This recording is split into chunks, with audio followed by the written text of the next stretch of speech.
here at the Cape of Good Hope, and it's the southernmost or the southwesternmost part of the continent of Africa. And a couple of weeks ago, I was in Senegal at the westernmost part on the continent of Africa. And I would imagine Seychelles is probably out there as being the most eastern part of Africa. I don't know for sure. Again, the things you learn, the things you see, all of this is a part of these experiences. And that's why, again, it's just good. It's good to get this as a part of the memories. If we're going to change narratives and teach, then we have to have experiences, just like the explorers that they would say were the first to do this or the first to do that. Then it's up to us to now become explorers and be the first for this new generation or the generations to come. Or maybe not the first so much, maybe we're just standing on the shoulders of those who've already paved the way for us. For some of us, it's the first in our families because we're the first to travel, we're the first to do a lot of different things because someone else made the sacrifices for us to do it. So that's why I believe this is so important, and just not just taking, just not taking this stuff and letting people tell us, this is what it, going and seeing. I'm standing here. It gives me a different perspective. I'm standing by this rock structure. I think it's limestone. I don't think this is granite on this one. I'm not 100% sure. It might be granite. I don't know. But it inspires my children. They now want to travel. They want to do different things. But I could have just been that dude just sitting there in my man cave, just watching football and basketball all the time and sitting around the house eating chicken wings. And that's fine. I mean, you can do both. I mean, I got my man cave, and I can sit around and watch football and eat chicken wings. But then I also get a chance to come out and see the world and see the birds. Look over here. See the birds on the other side. I want you to see this. Zoom in. I don't know why that's a wide angle to me. Zoom in. I get a chance to see this. Now, for some people, it doesn't mean anything. For some people, it's like, hey, let me give me my chicken wings and my, let me sit down and get my chicken wings. And, I got to keep coming back to that. Y'all know me. Chicken wings and get my chicken wings in a man cave, and I'm good to go. But that's one of the reasons why so many of our children lack cultural maturity, because they don't have that exposure. They're just sitting around. They pick up the same habits. They get a man cave, or they just go shop, and they just kind of do their shopping, eating chicken wings, and I'm not gonna put watermelon in there. I'm not gonna do that. But it's like when we do these things and we give our children opportunities to learn something different, it builds their confidence. It puts them in a position of saying, well, I've seen. They can correct their teachers. They can correct their friends. And this is all a part of empowerment. That's why I believe it's so important. That's why travel is so important. This is so much deeper than just going to Africa and just seeing Africa.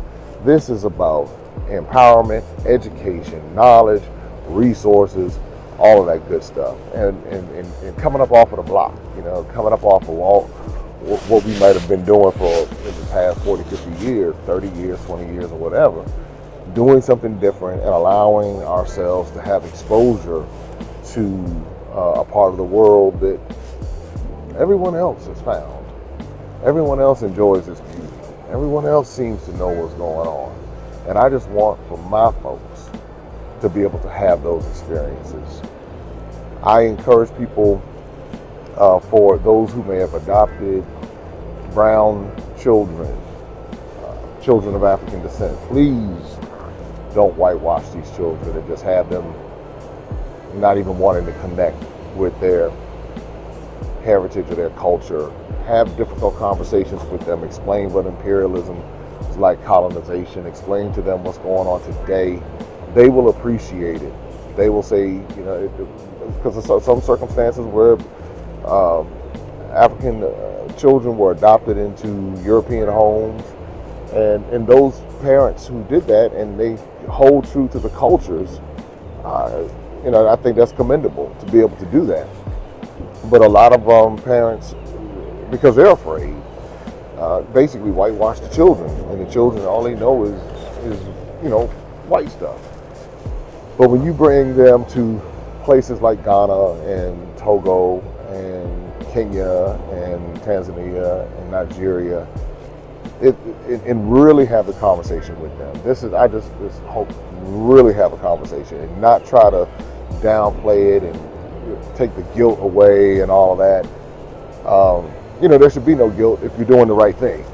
There should be no guilt. It should be, hey, you know what? This is what happened. Let's learn about it, and let's be a healthy, functional family, and let's celebrate your culture. If you come from Nigeria, if you're Igbo, if you're Yoruba, if you're Hausa, whatever it is, let's celebrate it. If you're coming from Ghana, we're going to celebrate your Ewe culture, and we're not going to go and try to turn you into some little white boy with brown skin.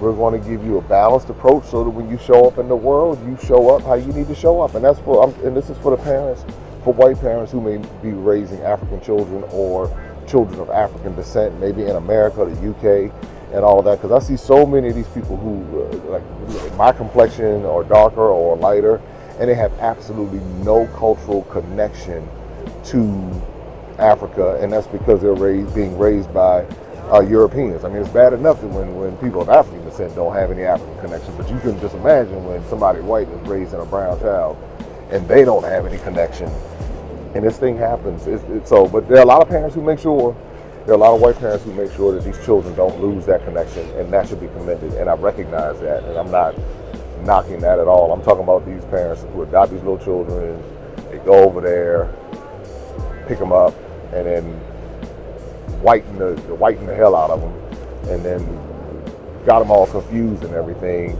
and then they have a rude awakening when they come out into this real world about how things are. So at least give them the opportunity to have these experiences.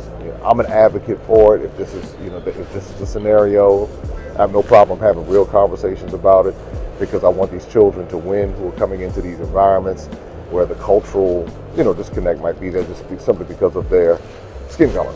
So anyway, that's my encouragement. And then for those parents of African descent, African Americans, Afro UK, African Canadians, Afro Caribbeans, let's get our children into these parts of the world. Let's make that investment, because that's as valuable, if not more valuable, than these degrees. Yes, we want to get science, technology, engineering, and math, but let's give them a well-rounded cultural experience so that when they show up in those spaces, they don't have culture shock when they find out that everybody, is not kumbaya and not hakuna matata everywhere, and they might face some real challenges from a world stage standpoint. So anyway, that's the deal. Look, like, subscribe, share. Let's continue to bridge the gap between Africa and the African diaspora, and have these conversations and empower one another across the board. And let's see what the results are. All right, talk to you soon. Take care. Be safe. Open up your eyes and see all the fun and mystery. Take an African adventure with Darren and Destiny. From the mountains to the shore, so many things to explore. Take an African adventure with Darren and Destiny. The Adventures of Darren and Destiny. And Darren and Destiny are twin brother and sister, and you go on their adventures throughout the African diaspora, meaning so African diaspora destinations, primarily focused in Africa, but we go to South America, we're going to go to the Caribbean. Their first book is going to take you to Ghana, and then we're going to go on a safari, and from there we're going to go to Ethiopia, and then we go to Salvador, Brazil.